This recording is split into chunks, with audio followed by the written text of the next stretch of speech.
Welcome to Everyting Irie TV UK Drummer Special Edition, and this is the review. And so today I'm going to be sharing about what is next for the podcast, why the podcast, and a little bit about myself, because there's some people that have tuned in that know about me, but don't really know who I am. And so I know there's some people thinking, well, who's this guy, fam? Who's he? You know what I mean? So just going to share a little bit about myself as well. But before I get into all of that, I just want to say a big thank you to everyone who has shown love, the messages. I've even been pulled over on the street to say, yo, I've been watching the podcast, you know.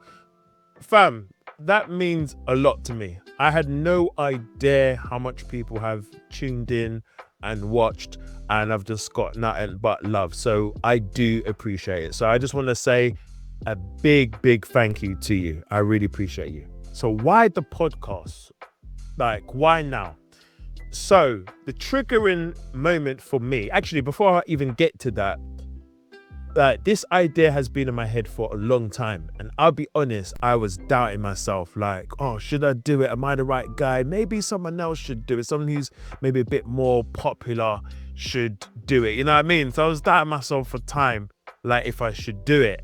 And I'm thinking to myself, okay, is someone actually gonna do it? Like, because I've seen like the UK music scene, especially for those who come from the gospel background, like I've seen it flourish, especially in the drumming industry. Like I've seen it flourish and grown.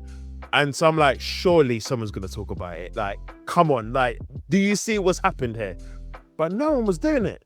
So and the triggering moment, I think for me, was I was watching this documentary. I'm not gonna shout it out, yeah. And they were talking about UK drummers. And when it came to people of color, it was next to nothing. And it kind of vexed me a little bit, because I'm thinking, hold on.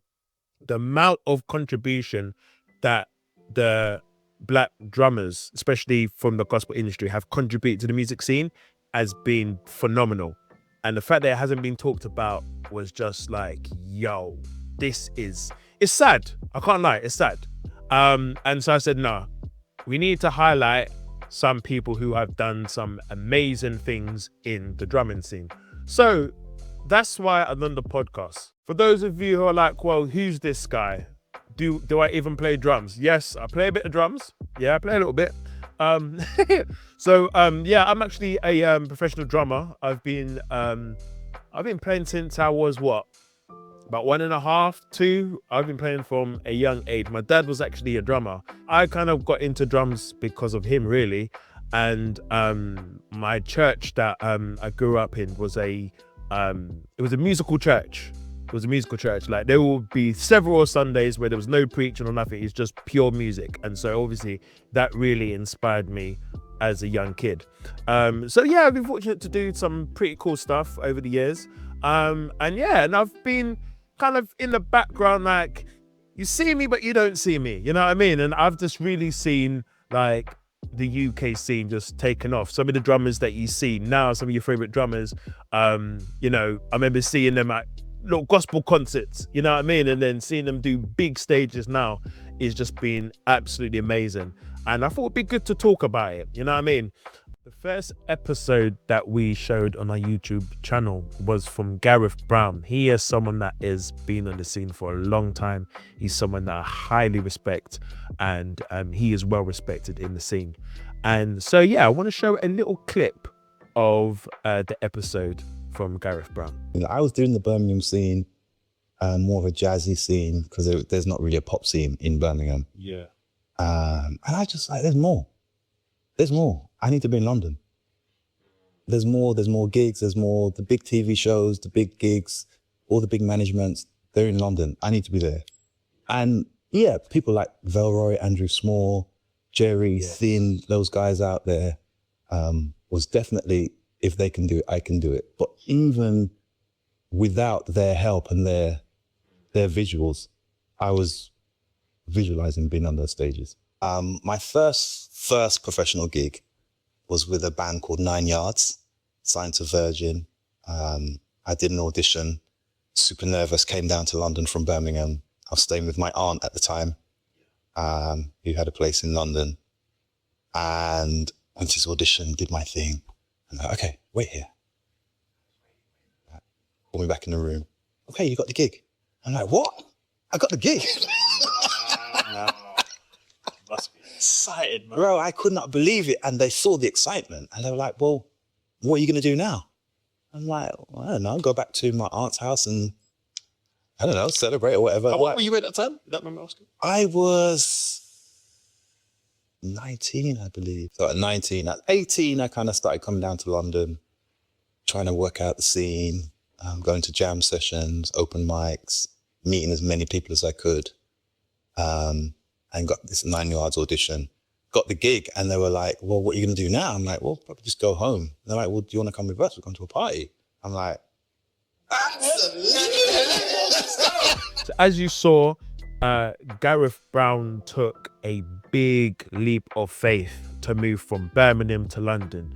Like, that takes a lot of courage, faith, and passion to leave your family, leave your comfort zone to do what you really love to do.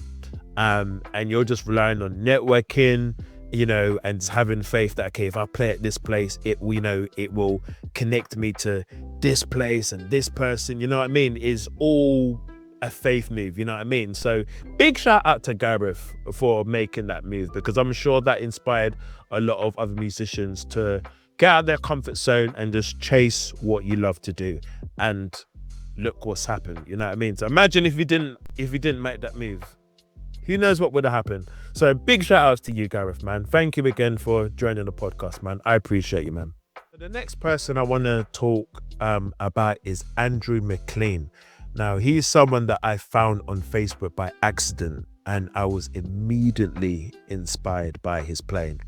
And on this clip here, he shared a story of how he was at a gig and the volume was a little bit too high and absolutely destroyed his ears, and he was out the game for some time. Have a look at this. I saw you doing a few bits and then I just didn't see you. I was like, what's up to Andrew? So like, what happened, man? No, so I was playing for an artist called Ed Druitt, and it's funny, you know, because like I thought about it and I thought, let me go on YouTube, Ed Druitt, and see if that clip of me playing at this outdoor festival is there, where I had my headphones on, yeah, playing a song now. The click track, the clicks weren't level. So basically, the MD who put the show together, the clicks weren't at the same velocity, same volume, right? Yeah. So when the next track came in, listen, the way that resonated my eardrum, I literally pulled the heck on the flat. The pain was mad. So basically what that causes is a thing called hyperacusis, where I lost tolerance to sound. And I literally had to go through hearing therapy. I had to wear a hearing aid that played white noise, that covers the whole spectrum of sound. Yeah. And I had to wear that for like 8 hours a day. And I'm telling you, like, if it wasn't through the grace of God and perseverance and just knowing that there's a light at the end of the tunnel, I probably would have went mad. So I had to look at other things to kind of keep me occupied. So I couldn't listen to music. Sound was ridiculous. Like, I'm talking like, you talking to me now would have been excruciating. I would have been like that. So I had to go through, as I said, the hearing therapy every day. It was monotonous. Every day, bro. Every day, this white noise in my head. And slowly but surely, I started to get better, but it was in increments. So I'm talking, like, the hearing aid had like different levels, 1, 2, 3, 4. I was on level 1 for the longest time. Then it was like 1.5, almost 2. But I think what kind of really pushed my recovery rate was when Grace was going to, so I got hyperacusis in, I think it was 2010. 2010, okay, yeah. So obviously I was on the Grace gig. That was my gig. So there was a side, look, take your time, just get well. But then I heard they were going to New York, and at this point I'd never been to America. These times I'm there playing around with an American accent because of then here, look at the day, and I'm like, but man's talking about this and I've never been out this America, do you know what I mean? Oh. But you lot are going out there and I can't because my ear, bro. I cranked that hearing aid volume right up to 4 and I said, you're gonna deal with this pain. And literally I endured the pain. And slowly but surely, I kind of got there. It was a tough road, man. Did you end up good? No. I didn't. I mean, when I say I got there, I got there in terms of like recovery. Oh, recovery, yeah. America, like obviously I missed that first show out there, but obviously since then we've been to America. Come on, I'm tired. So it was a tough time. So throughout that time, I've always been into trainers, yeah. So I thought, you know what? Let me utilize this time to like buy and sell. So I started buying or selling on eBay. Man, hearing that, I'm thinking to myself, okay, what would I do without drumming for 2 years? That is mad. Knowing that, okay, this is something that I make money on. This is something that I love to do. Imagine the thing that you love to do, it will cause you more pain if you do it. So as he mentioned, you know, his ears was very sensitive. So even just closing the door, he'll be in excruciating pain. It was mad. So one of the things that I always encourage, and especially for some of my younger viewers watching, is do more than one thing. Yes, drumming is great, drumming is amazing, but don't put all your eggs in one basket, you know what I mean? And we are so fortunate that we have tools like YouTube, you know, that can help us, whether that's learning another instrument, whether that's getting into music management. It could be something outside of music, you know what I mean? And so big shout outs to Andrew. I know he had to find a different way of getting income, you know, to provide for his son and provide for himself as well, you know what I mean, as he couldn't do music. But thank God, you know what I mean, God is a healer, and you know, he's been healed from that, and he's doing amazing. So big shout outs to you, Andrew, man. That's a very inspiring story, man. I'm sure it was a challenging time, but you got through it, you know what I mean? And so if you're going through anything at the moment, just know that God will bring you through, man. All right? Peace. As you can see, I've got this lovely t-shirt here, as well as others. Tracksuit, jumpers, t-shirts, you name it.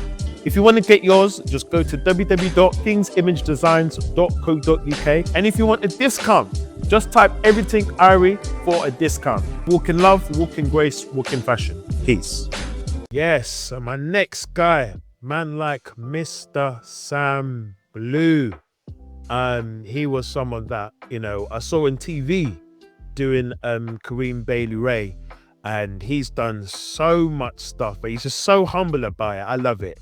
And there was actually some people that actually approached me and said, I had no idea about this guy, you know, but wow, he's done, you know, some amazing things, you know what I mean? So big shout outs to Sam. And so I want to show this little clip of the episode that we shot. Is reading important? Because you've done a couple of reading gigs. There might be people watching and saying, well, nowadays with a lot of the music, you know, you've got the cues, the clicks. Is reading really important? So for you, has reading been a benefit to you, for you personally? How important is reading? For me, when I was younger, I didn't get into reading because I believed, like, as in my teenage mind, you only need to read if you're going to go and do theatre or orchestra. I don't want to do that. So no, I'm not reading. I was the same. I was like, I'm not. All of us were. Yeah. And then when my drum teacher tried to introduce it, I was like, okay, cool. You bring the book, whatever. And then he'd play it. But that was his mistake because he played it. I only need to hear it once. Yeah, and I've got it. I'm looking at the page, but I don't know what's going on there, but I'm playing what I've heard already. I used to do that. We had year 11 GCSE. It was me and Dwayne. We were doing a drum duo there, and he didn't read at all. Yeah, I mean, he was a self-taught drummer, but he got lessons around year 11 to prepare for our GCSE. Yeah, and he was like, "Oh yes, so can you play it?" And all we had to do was play it. And me and Dwayne looked at each other, was like, "Yeah, I could read a little bit, so I was helping out a little bit, but all we need to do, hear it once. That's it, bang, we got it. I mean, just blagging like we know what we're doing." Yeah. But in my older state now, I'm like, I wish I did actually pay attention and do it earlier. Because it, just like the whole thing of rather than staying in one style, the breadth of knowledge, brings many opportunities. Because the thing is, I got into doing grades. I was doing grades. And I was actually doing all right. But for me, I found it boring. So I said, can we not do it anymore? Can we just do something else? Because in my head, I'm like, well, I want to be, okay, this is going to sound a bit silly now, but at that time, what I wanted to do was like play gospel. And so I'm there thinking, oh, maybe one day I can make a living playing gospel music. You know what I mean? Because at that time, to be fair, gospel was kind of at its peak, you know what I mean? You had Bibles, you know what I mean? You had, you know what I mean? The gospel scene was kicking. So I'm like, all I want to do is play gospel. I'm reading. What am I reading for? I don't play this in church. Like, I'm not going to be reading a chart in church. So I said, nah, forget it. And it was only until after college, and I said, okay, I want to go to drum tech. I said the name. I don't know. So to read music, I was like, I can play different styles of music now, but we want to get into reading. And got into it a little bit, but everyone in my class could read. So the teacher was quite, was a bit advanced for me. It was just, so when they were when they were reading like the rudiments of the charts, obviously I'm going by my hearing, but it was a bit too advanced for me, and obviously he didn't want to break it down all the way too much because it would slow down everyone else in it. Gosh, you know what I mean? And then my mum picked up this book from Poundland, bro, and I don't know. I got it for Christmas. Of all the musical notes. Yeah. That made so much sense. When I came back, I was fine. But I was like, what was this book? Bro, I'm still playing. It's a purple book. And I was like, why didn't he? Because thing is, I totally forgot some of the reading stuff from when I was in secondary school. Okay. But when I was at drum tech, it was too advanced. Yeah. You know what I mean? It's only till I got that book and I'm like, that's what this note is. Yeah. They weren't trying to explain all of that, you know what I mean? And it made so much sense. Yeah. But I've been a bit lazy with my reading. I need to get back here to reading this time. To be fair, like reading now is what's keeping me kind of going, to be fair. So so now I used to say I'm not teaching. I don't want to teach. So, and then I was like, man, there's a hard year in 2016 now to get back in it. Yeah. So they want those grades pushing. So yeah, even though I've never done grades, I've never done any grades. I haven't done grades. No, but I'm teaching grades. Oh yeah. Although it's a weird, you just need to be a step ahead of your students. That's it. You need to be a step ahead of your students. So I can read enough to be ahead of my students that I have now. Yeah. So I don't even know what grade I am, but I can get mine from where I could go. I'm not that guy that you just put that book in front of me and just go 1, 2, 3, 4, and I'm off. I'm not quite there, but I'm aiming to go in that direction there. Yeah. Because I'm doing theatre now. So you doing the Tina? Doing Tina the musical, yeah. My first show. Right, I got the music. I was like, yes, I got the music. I got the charts in advance. Like, so I had time to look, I'm looking through, okay, cool. Yeah, nice. And I was like, I'm making my little notes for stuff I might not be able to read at the time. So I'm like, right, that. So through it, yeah. I had that all on my iPad. Get there, it's like, okay, show number 1. First ever. It's my first ever theatre, and on West End, you know. I'm like, what? You landed on your feet in it, son. Show 1. Right, let me reach down in my bag. It's my iPad. No. Where is my iPad? So reading, oh my gosh, this is a heavy topic, a bit of a heavy topic because as he mentioned, if he wasn't on the reading thing, if he just said, you know what, I'm not doing the reading thing at all, he wouldn't be doing the stuff that he's doing now. I know for a lot of us drummers who come from the church background, we can blag our way out of a lot of stuff, but when it comes to reading, this is something that we can't really blag. You know what I mean? We really have to put the time and effort into reading. So for those of you who are thinking, should I read? Is there any point? Man, just try it. You know what I mean? If you can chop already, you can play in time, you can play to a click, challenge yourself, man. You know what I mean? I'm even challenging myself as well. I need to read a little bit more. So big shout outs to Sam. I know it was, you know, a little bit long, you know, having to, you know, learn it all over again, but the things that he's doing now is amazing, man. So big shout outs to you, Sam, and thank you for inspiring me, man. So I'm gonna pick up my book and do some more reading. Yeah, big shout outs to you, my brother. Adam Smiley Wade, what a guy, man. What a guy. It was so good to have him on the podcast. I know he's a busy guy, very busy guy, just touring everywhere, you know what I mean? And this podcast was very interesting, and I wasn't expecting to hear some of the stuff that he was saying, and I'm sure for some it was a surprise to hear what he had to say. So take a look at this. And look, there was one thing you said, I never forget. You was like, some of the artists that I work for didn't check for me. They're not my parents. I need to get money. Yeah, no, yeah, like Craig was with my dad. Yeah. And I think, I don't know who I was playing, maybe LA, I think I was playing with at the time, but I was like, Craig's not my dad, LA's not my mum, you know what I mean? Like, it's not, I need to make money. Yeah, you know what I mean? and to be fair, it's like, it's not their responsibility either to look after me. Like me turning around and being like, oh man, let me send some money to my electrician because he must be having a really difficult time in lockdown right now. Like, that, it's the same thing. Yeah, you know what I do mean? a job. They okay me for a service and I do the service. Do the job. If I'm not doing them the service, why are they going to just be like, oh man, Smiley needs some money? Like, so that's why I'm just going to get a job. I have a CV. I have a musical CV, but I have a normal CV because, like I said, I had Nuba Nation. I got John Lewis at the House Fraser.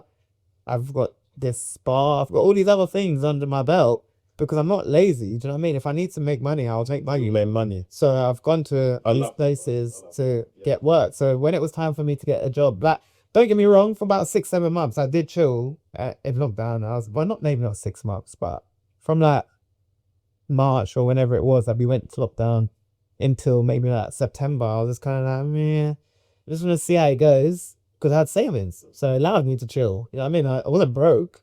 I had savings. And then we got to like September, October, and I was like, maybe I should like look at getting a job. Well, I don't really know how this is going to go. So I got a job and I was like, it's a temp one anyway, but through an agency doing like frozen foods, and that's obviously freeze it. Of course. Taking all this, and it's in Waitrose, it's a bit bougie, you know what I mean? And it wasn't in my area either because I wasn't going to work in my area. Not because I have an ego, but I don't want to be seeing people that I know and having the same conversation. Like, oh yeah, like sometimes I did more hours to pick up the extra shifts or more money, but like I was there for about 10 months.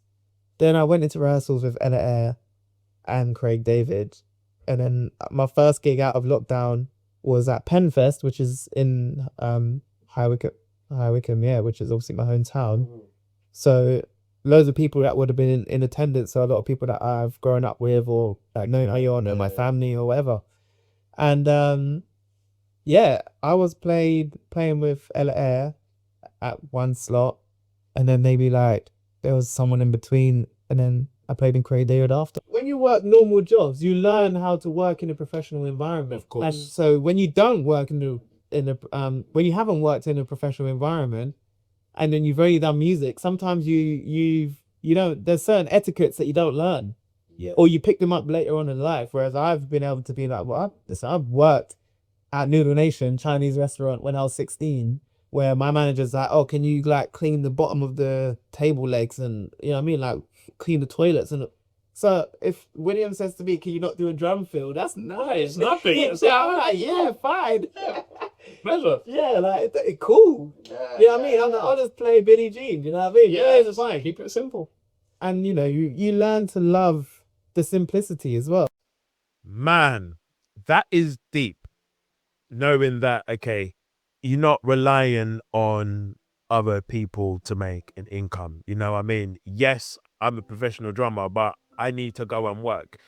Because if I'm honest, that was something that really affected me when I was younger. Because I'm there thinking, okay, I've left uni now, you know, I can play, man's gonna get on the scene, and I'm there thinking, yeah, any moment now I'm getting a breakthrough. So I was turning down interviews, weren't showing up to interviews and so forth, because I'm thinking, yeah, any moment now man's gonna make it.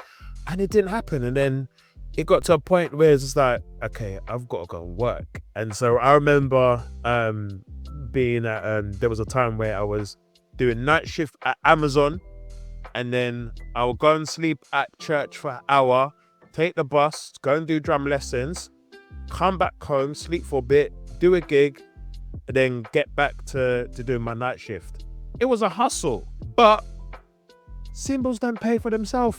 Yeah, my name's not Steve Gadd, my name's not Dennis Chambers. They ain't giving me no symbols for free, man. That man has to work, you get me? And so big shout outs to you, Adam, for setting that example, because I'm sure there's a lot of young people who may are thinking, yeah, I'm just gonna get there straight away.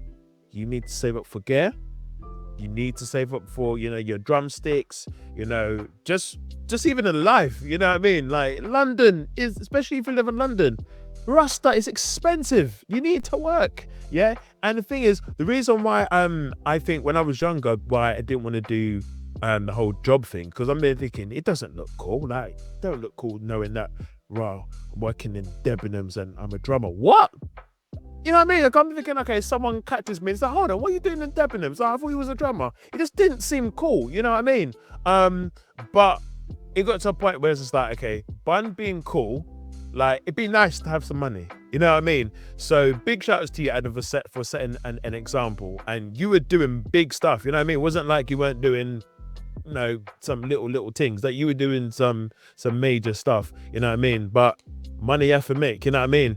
And so for some of the young drummers as well who's coming up thinking, oh, do I need to work? Go on, there's nothing wrong with having a regular job, you know what I mean? Until you get to that place where the money is flowing, yeah? So Adam, thanks for being a great example. You are a good example. Big shout outs to you, man. This episode was special because this was my drum tutor from year 7, and he is someone I really respect, and he's someone that really respected the culture as well, and as mentioned, you know, he's taught people like me, Charlene, David Staniforth, Dwayne Robinson, Alex Gordon. You know, there's so much drummers that he's inspired that are on the scene now or doing big stuff, you know what I mean? And so he's someone that I really respect. So yeah, have a little watch of this little segment from the episode with Mezcloth. So what I really appreciated is that you wanted us to keep our style, keep our flavor, but just add on to that, you know what I mean? And so I know if they was to see you, they'll personally say thank you, but I've got to say thank you. Stop it. No, seriously. I really appreciate that, honestly. I always like to get people straight on the kit. Lesson 1 with me, it's probably not in the teacher's handbook, but some teachers go, right, Slip, here's a practice pad, and yeah. Which I sort of had at school, and actually some of that's good. It's good sometimes to have a bit of, make your students hungry for, great, next time I get to hit a drum. But I was just like, nah, let's get you on the drums a little bit. What can you do? And immediately I'm like, oh, okay. So I don't really need it's no, what can I teach you?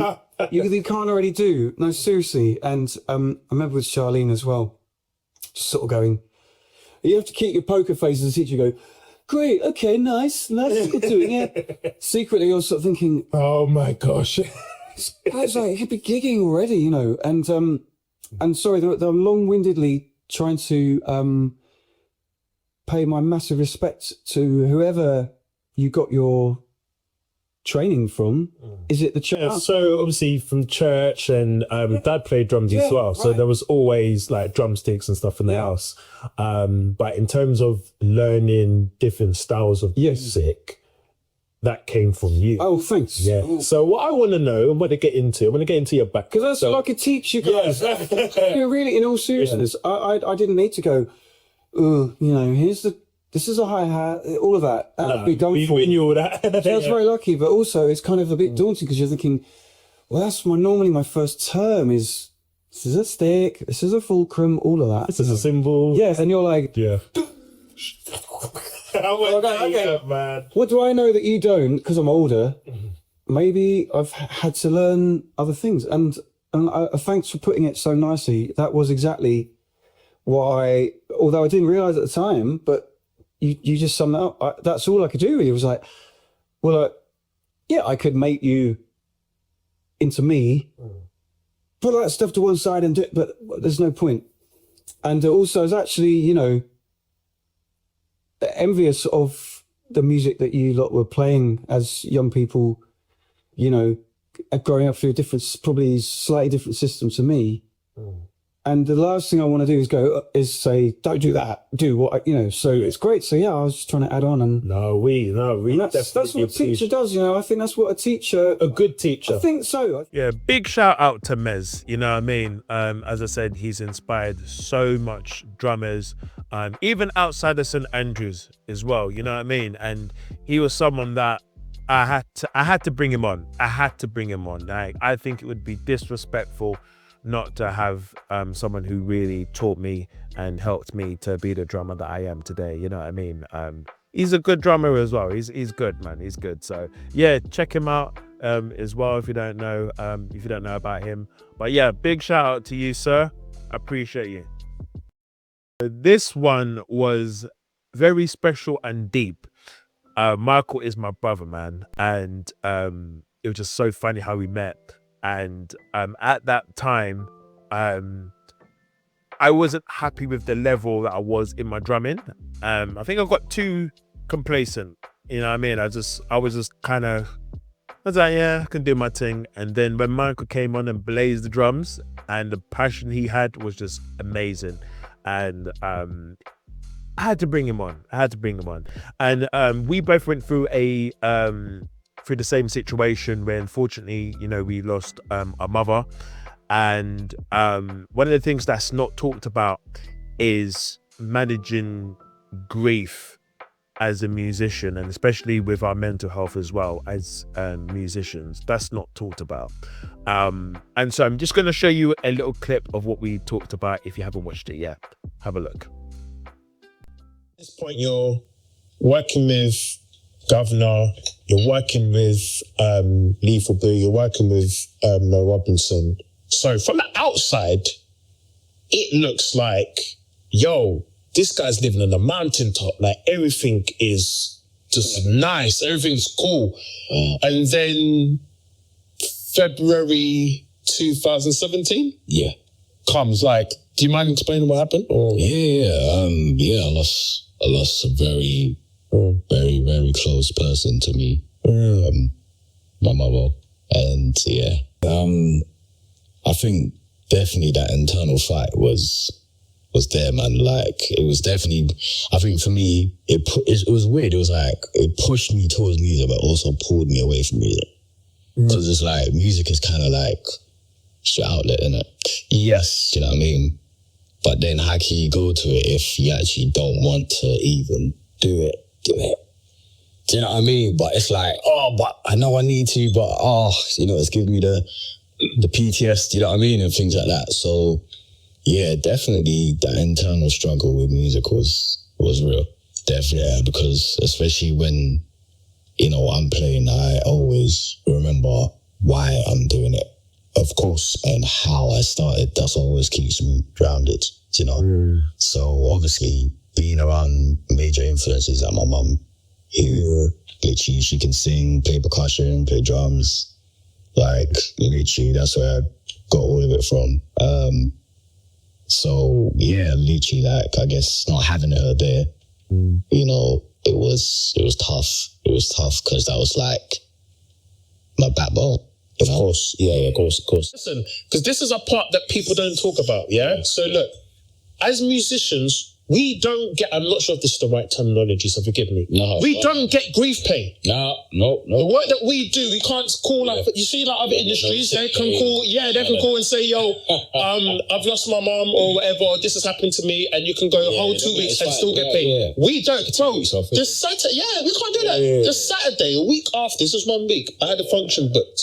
Yeah, I can't call up Susie and Jack and say, yo, Susie and Jack, I know it's your wedding and that, yeah, but unfortunately I lost my mum, but can you pay me the full fee, please? Yeah. They're gonna say, you know what, respectfully, you know what, our condolences, but can you get someone else? Because respectfully, it's not their issue. Honestly, They've booked a wedding. This is it. They've booked a band at this place at this time. Can you do it, yes or no? Right. So when people say, oh, the musicians are too teeth, charge too much, we have to cover ourselves, because if something happens, Preach, man. we have to cover ourselves. We have to cover ourselves. So sometimes we have to... That needs his own interview there. Bro? I'm just saying. Yeah. Because, let me answer this question, Michael. How many musicians or how many drummers do we know that can go 2 to 3 months, without gigs, without lessons, pay their mortgage, pay their rent, pay all their electric bill on food and that, and be cushy? What if someone gets injured? How many musicians have insurance? As you saw, as you heard, is deep. You know what I mean? And sometimes there can be a lot of pressure on musicians, but because it's our job and something that we love doing, sometimes we just fight through it. And for some, it's not always healthy. And it's sad because I've seen how the pressure of being a musician has affected people. I've seen it myself where they've just hit rock bottom. And it's horrible to see. It's sad to see. But it's a thing where it's like, well, I have to keep going. And it's not always healthy. But it's not talked about. And I'm just letting you know, just a little disclaimer. I'm just letting you know, I'm going to be doing a little episode. I'm just throwing it out there. I'm going to be doing a little episode about mental health as a musician. So check out for that. Yeah, there will be some update on that very, very, very, very soon. All right. So yeah, big shout out to Michael Effer. Love you, my brother. Oh man, this episode was absolutely hilarious, and I've had so much comments about this episode with my sister Naomi, and this topic was about female drummers in the industry, as well as female musicians in the industry as well. What is so good is that you're starting to see more of it, and of course, as mentioned, is predominantly males that are running the things, you know what I mean? But you're starting to see, for example, Beyonce had a full female band. Who else? There's so much like artists now that's got a whole female band, where when I'm thinking about like 15-20 years ago, I don't remember seeing that, you know what I mean? And Naomi is really, really doing a good job in the music scene. She's done like Cat Burns. I know she's on the road with Neo. So she's doing some amazing stuff. So check this little clip out from Naomi's episode. And there's a female drummer or musician who's on a humble thing, and they are so gifted. And it's like, maybe because they don't have the same ego or the level of confidence the male drummer has or musician, they don't get the same opportunities. So I think it's not fair to kind of have this misconception that female musicians aren't as good. All right, I'm going to say this, yeah? All right.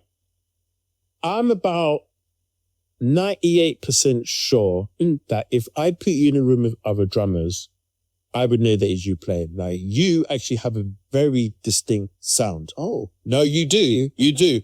And this is just me. This is my personal view. You don't have to agree with it. All the female drummers in the UK that I know of, that I've heard, all just so happen to have a distinct sound. Charlene, I know Charlene playing from a mile off, but I grew up with her. So how she plays now, she's always been playing like that, aka good. V Dominique, she don't sound like anyone else. Louise, is it Louise Bartle? I don't want to butcher the girl's name. She's cold. She don't sound like anyone else. What's the Kojic lady's name? Kojic lady. She's the preacher. Alicia. You know what? Shout out to the ladies, innit? Shout out to all the female drummers. I mean, we all have our horror stories growing up as musicians. Yeah, of course. And one that will stick out in my mind is being young and playing drums in church, but not being able to play the fast songs. And then getting kicked off so that someone else could take over. Now, when that happened, I said, it's metronome time. It's cooking time. It's time to lock away and just lock in.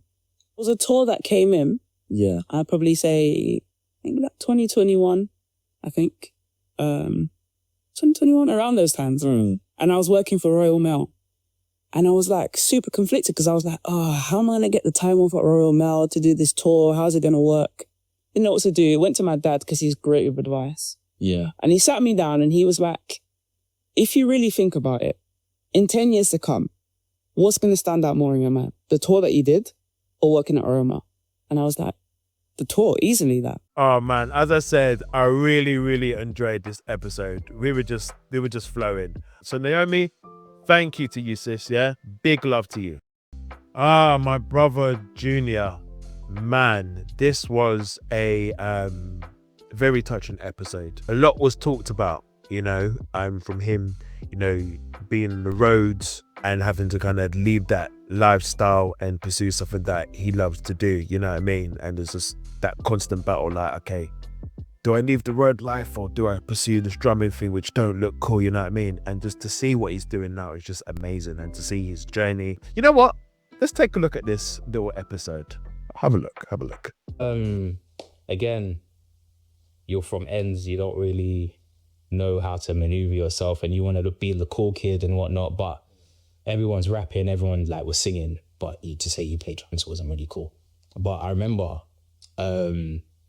shout out to my school teacher, Miss Sims, who I love dearly, Miss Hudson, Mr. Francis. Mr. Francis used to get on my, oh my God, we used to argue, bro. Like, bro, but he really saw the best in me. Yeah. So they would always encourage me, like, stop getting in silly trouble or not, blah, blah, blah. And Miss Hudson would always encourage me, like, go play some drums or go and do this, go mingle with musicians. And I'm like, yeah, but they're not cool. Something just kind of clicked. And also that drums and music for me was like therapy, because when I was in school, sometimes I felt like I was misunderstood a lot. Do you know what I mean?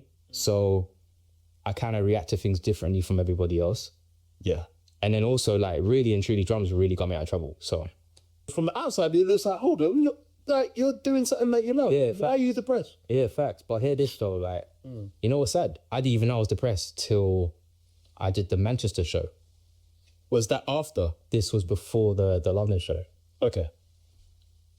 So someone close to me, which is mad. A lot of people can't read me.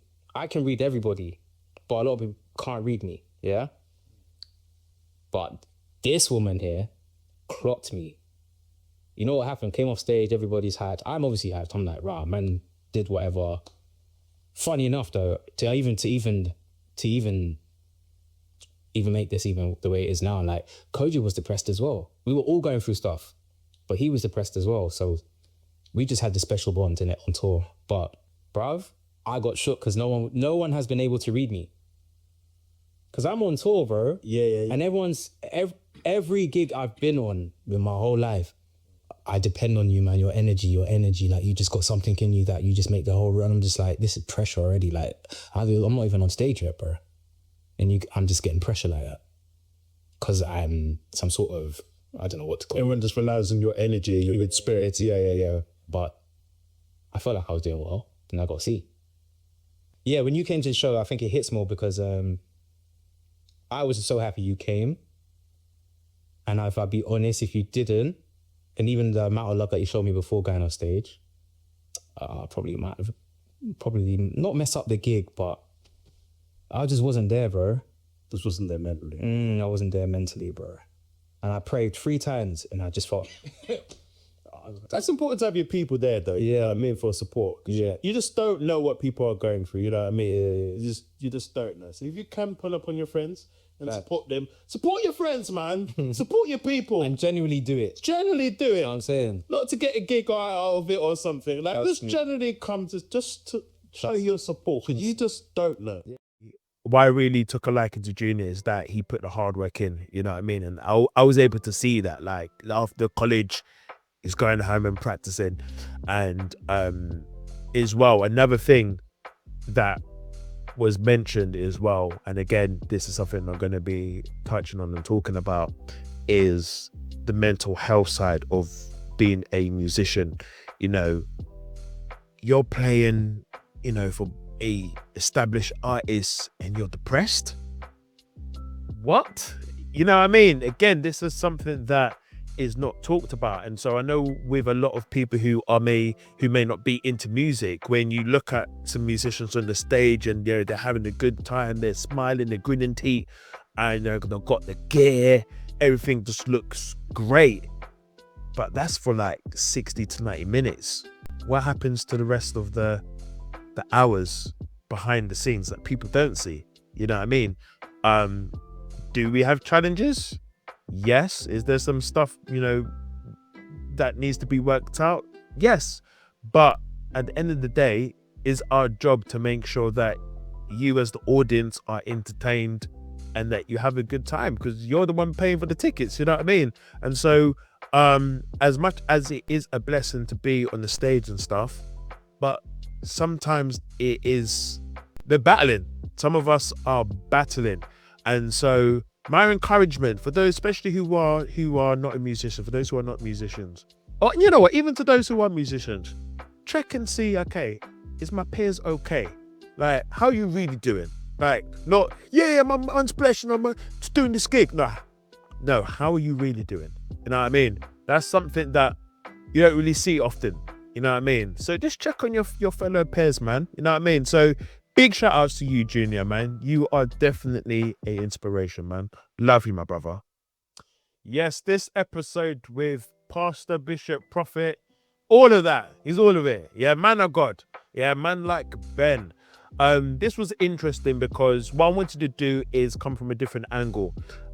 Because yes, it's cool to have the guests that have done like, amazing stuff in the secular scene. But there's a lot of people that don't want to do that. They just want to stick to playing in church.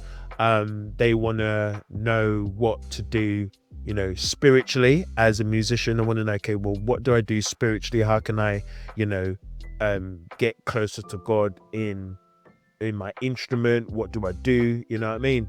And so I wanted to get Ben to give a different perspective, or to give his perspective, especially from a more spiritual side. And so yeah, check this little clip out. I remember this day.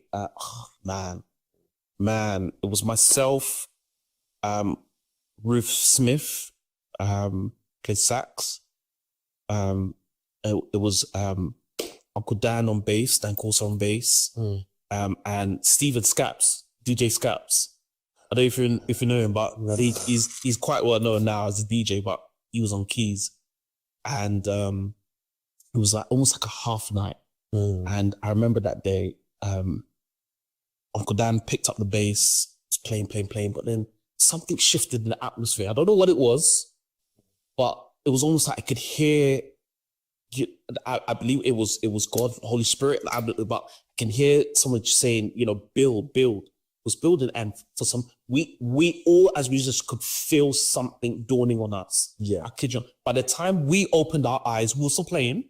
By the time the whole church was lashed. And I remember Uncle Dan being on the floor holding the bass while he's lying on the floor playing. The bass is upright like this. What? Playing like that.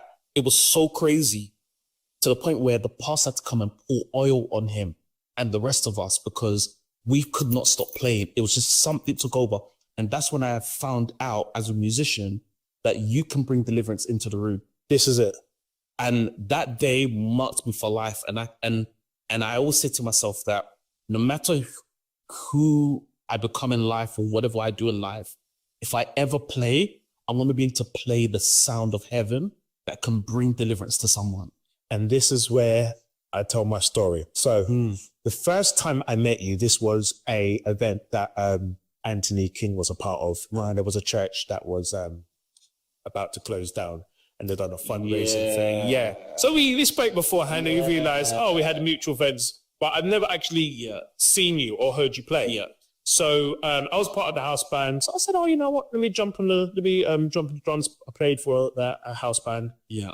And you were playing for Emmanuel Smith. Yeah. Now, we all know Emmanuel Smith. Emmanuel Smith is going to be Emmanuel. He's going to bring the house down, as he does.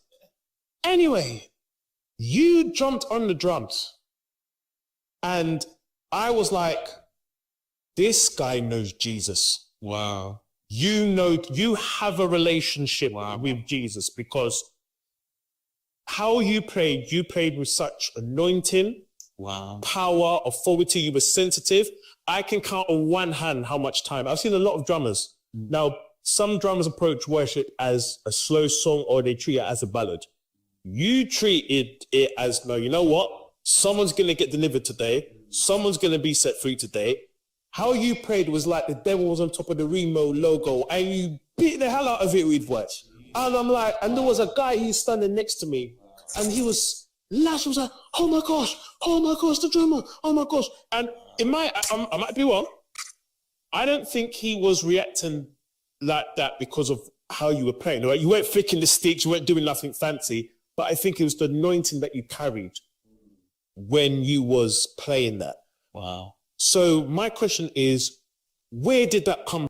So whenever I play music, especially in church, I feel like it's my way of communication with the Father. Yes. And it's almost like God, like, I'm not perfect. I don't have everything intact. Yeah. I'm the least that you probably want to hear from, but here's what I have. I feel like when I play drums, it's my moment with God. Yeah. So this episode was very interesting. And one of the things that I got from it is obviously keeping Christ in the center. A lot of us come from the church background, and one of the things that we must never do is forget Christ. Yes, we've practiced. Yes, we've put the work in and stuff, but really, is really God that has really helped us to get to where we are, you know what I mean? But when we are coming to play in the house of the Lord, when playing in church, it's important that we're not just listening to the click track, we listen from heaven as well. Don't just rely on your talent alone. You don't know who's in the congregation. You don't know who's in the audience that by your playing they can be inspired.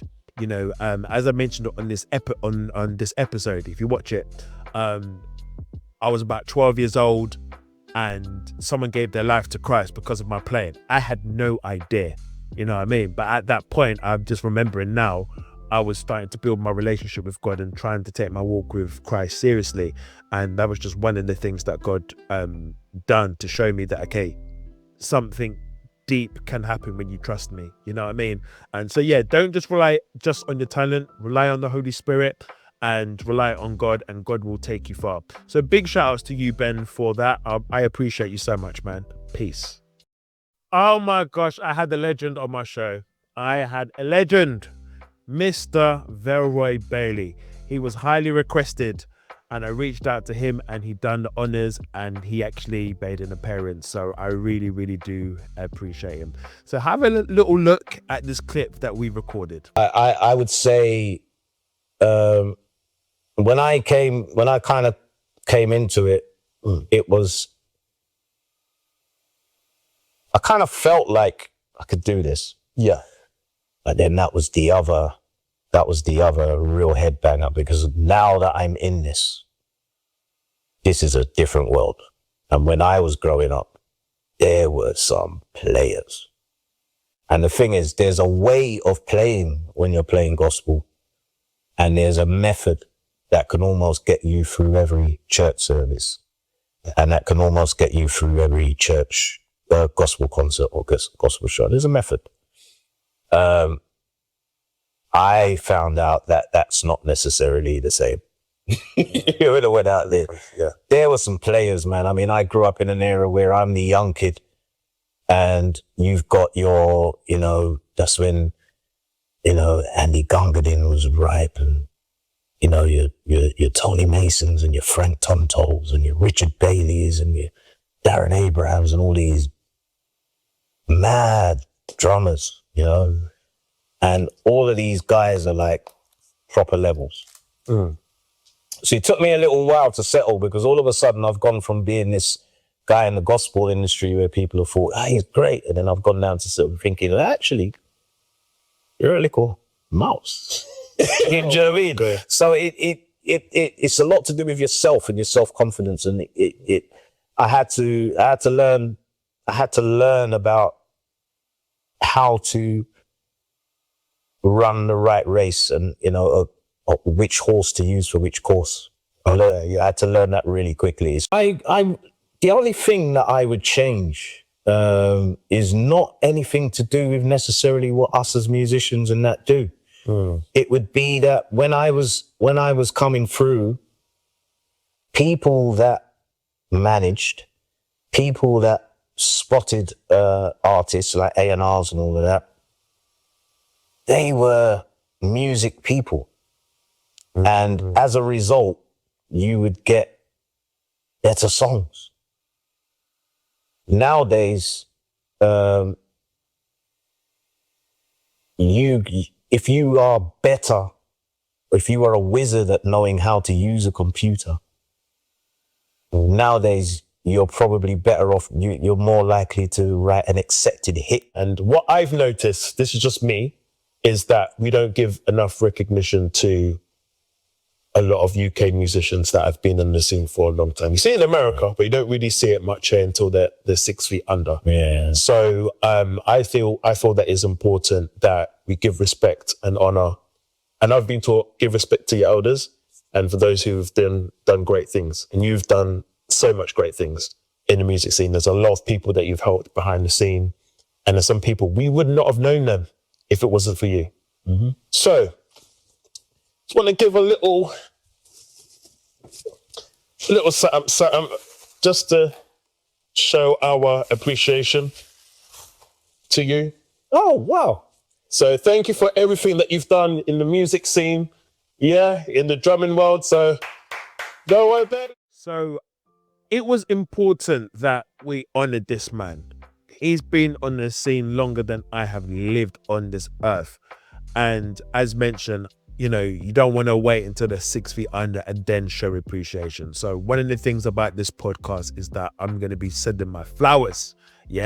And he is someone that has been on the scene for a long time. And so it was so important. And when I say I'm so honored that he came on this podcast, and I've been told off that he needs a part 2, that it was too short. And so I've heard you, don't worry. Mr. Verway, please do the pleasure and come back on, please. Because I'm not trying to get in trouble or get tomatoes thrown at me. So we have to get Mr. Verway Bailey back. So a big thank you to you, sir, for coming. Appreciate you, man.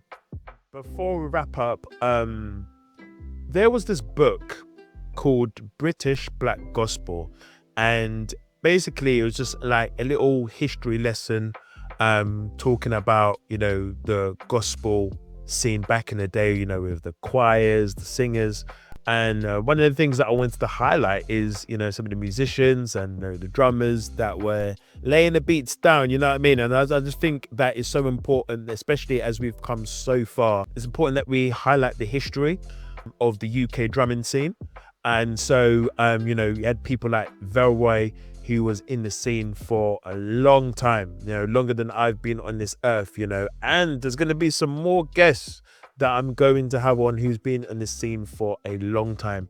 And one of the things that I've noticed is that we're so quick to forget the people that have paved the way to where we are now. Someone had to set pace.